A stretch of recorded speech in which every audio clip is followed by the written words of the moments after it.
កែតំណប់ GPS ដែលហោះនៅលើកន្លងតារាវិថីរាប់ពាន់ម៉ែត្រពីលើផែនដីហ្នឹងវិលលឿនជាងនាឡិកានៅលើផែនដីទៀតបើគ្មានការកែតម្រូវចំពោះការពង្រីកពេលវេលាទេគឺវាច្បាស់ណាស់វានឹងប្រឆាំងជាមួយល្បឿន GPS នឹងធ្វើការកណនាខុសគ្នាប្រហែល10គីឡូម៉ែត្រនៅក្នុងមួយថ្ងៃ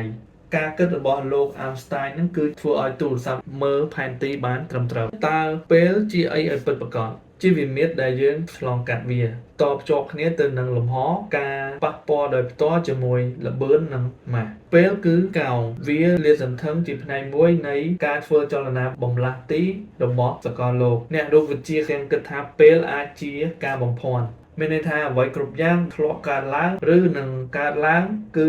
មានដូចទៅហើយនៅក្នុងលំហពេលយើងគ្រាន់តែជួបប្រទះវាម្ដងមួយប៉ុណ្ណោះសំដៅទៅលើព្រឹត្តិការណ៍ដែលកើតឡើងគឺជាការបំភាន់ឆ្លងកាត់ព្រឹត្តិការណ៍ទាំងអស់ហ្នឹង